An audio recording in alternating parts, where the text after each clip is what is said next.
Hey, my name is Jim Porter, and I'm a professional mental health counselor in the state of Florida. And I want to talk to you about what is the reason that counselors have to set limits, boundaries to make sure that basically we're not buddy buddy and we aren't in the wrong kind of relationship. And that is because there are different kinds of relationships, all special. Like there's a difference between being married, there's a difference between being dating, there's a difference between being dating and not living together, there's a difference between dating and living together, there's a difference between our relationship when I am fixing your car and you need it very badly. There's a difference between in the relationship where someone needs to really put you to sleep very quickly and take a bullet out of your lung. And so counselors are people who very strangely have this quality of the relationship is part of the healing process. It's part of the mental health in like boosting process. We have to do a lot of things that we might do in other relationships, like be kind and care about other people's feelings and wanting to know what they really think about things and taking real interests in them. But there are other things that we don't really have to do that counselors might do, like tell somebody that your strongest recommendation is this thing, that thing, or the other thing, with the obligation to be following standards, practices, and other things that are kind of scientifically and how would you say professionally strong recommendations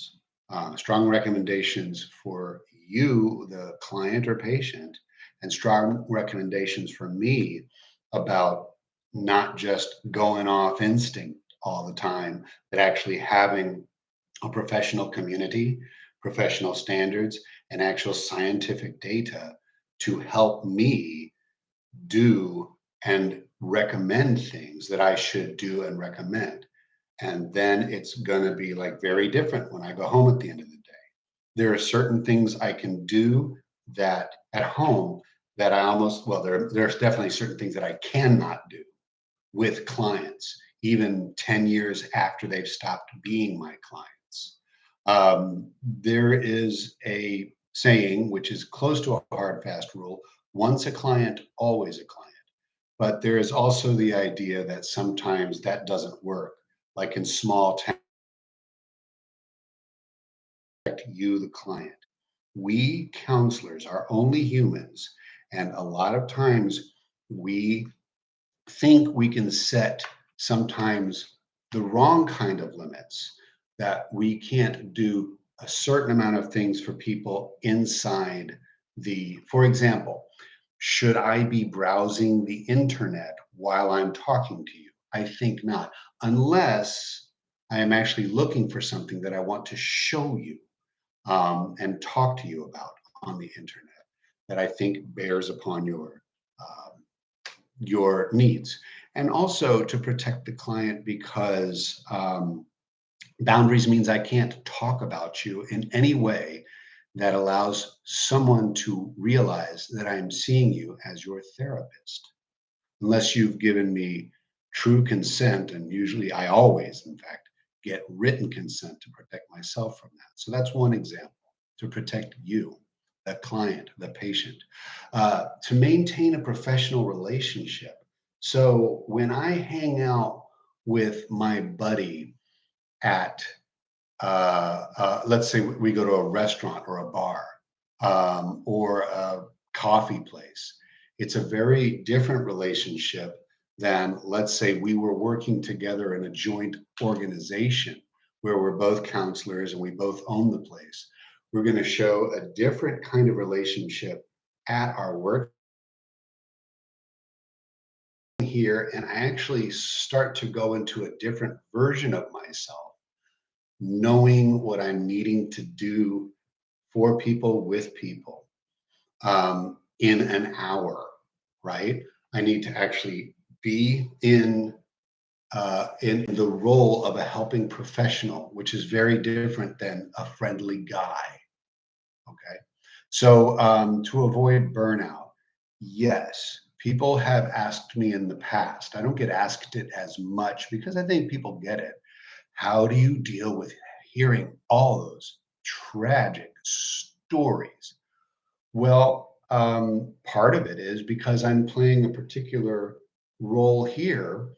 And I want to say this about roles. Everybody's playing roles everywhere they go. You're a little bit different at work, probably, than you are at home with your children, than you are with your children's teacher, than you are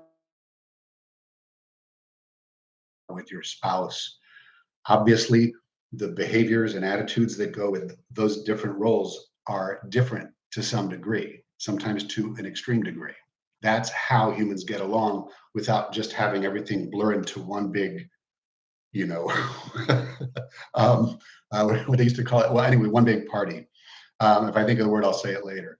So, to avoid burnout, we set limits. We can't always answer the phone. We can't always be available. We can't constantly change schedules, but we also can't um, be too much more and more a person in your private life. We have means that emotionally I'm gonna be different and I'm gonna cry sometimes when I hear your stories. That happens. But it's crying because I care, not crying because my world's falling apart, because I'm concerned that your world's falling apart. And then I want to help you understand how important it is to work through it and to have supporters, including me and someone else. But also, we work on burnout ourselves personally, and we try to work on burnout the way to comply with ethical standards. Yeah, we're not really allowed to go out drinking. Like to me, that's like a clear one, you know. Um, I actually know that that's been something that was looser, like in the 60s, of course, probably in the 70s. And I would say there are probably some counselors that might break that rule.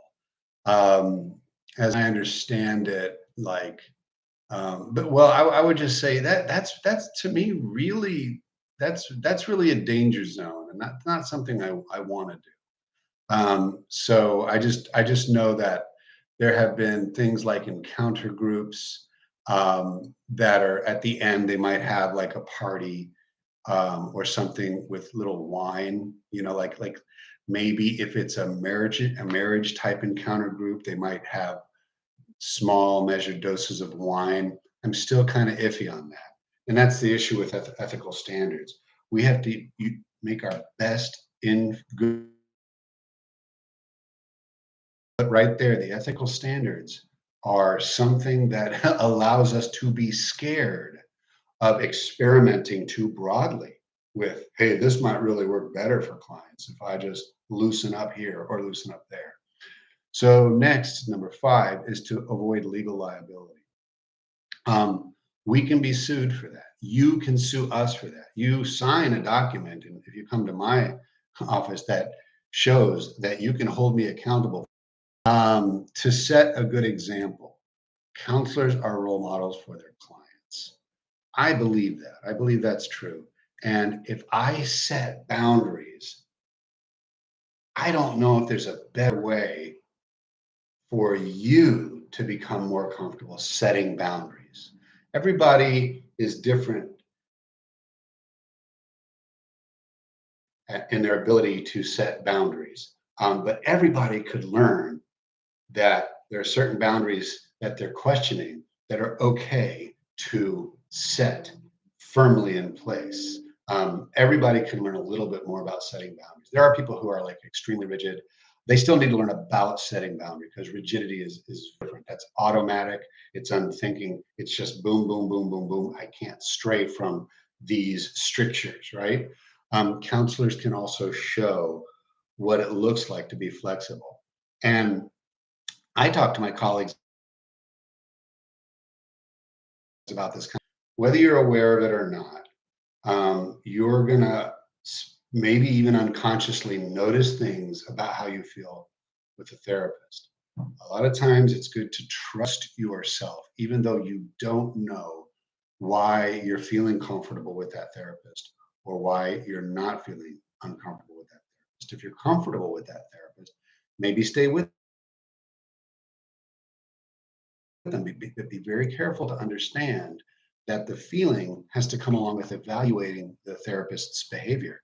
If you think something is really not supportive of that comfortable feeling you have around them, you need to really go home and think about whether that therapist is the right therapist for you for various reasons. But also, if you are worried and uncomfortable, well, if you're no, if you're feeling really good about that therapist, well, let me see, how did I say this? If you're not feeling not so good about that therapist, you need to let that inform you that it's really good. So when you go in there, your emotions matter. They're telling you that something might be really right here. And you're being able to click with the therapist and their ability to click with you professionally as a helper for you. Their focus is supposed to be on pay attention to your emotions, allow them to do what they're going to do, but then think about the behaviors and if that is what you think you're looking for in a therapist who sets boundaries and is going to be thinking of your mental health basically every time you interact, even when you're calling them on the phone or texting or whatever. Number 8 is to promote self determination. We set boundaries so that you can feel comfortable one day saying, thanks, I don't need you anymore. And a therapist should not need you. All you owe a therapist is probably um, sort of like what you would owe anybody that is providing a service for you. And yeah, that's it, really. Okay, so number 9, to facilitate the therapeutic process. This is almost redundant, but boundaries help to facilitate the therapeutic process by providing a clear structure and framework. And that becomes very important in certain types of therapy. There's role plays that people do in therapy, and there are some like keywords that can be established to know when you entered a role play or ended a role play. Consent from beginning to end. Those are boundaries that I ask you to set on me. Anytime during what we call systematic desensitization or habituation to something you're uncomfortable with, or exposure therapy, is something that you have to understand what it's possibly going to be like, and that you have to know that you can constantly put on the brakes for that. So that is just an example about how it facilitates the therapeutic process. Um, there are many other reasons because if I set boundaries with you, I can tell you options. I'm more likely to tell you all kinds of options that people in your family aren't going to be comfortable telling you because they're going to worry about how it affects them. If there are a lot of parents that are not going to tell their children, be brave and think and do what you think is best for you. But I can tell children that because I do think that them using their own creativity in creating solutions in their life can be bounced off the consequences that come with them doing this kind of reality testing.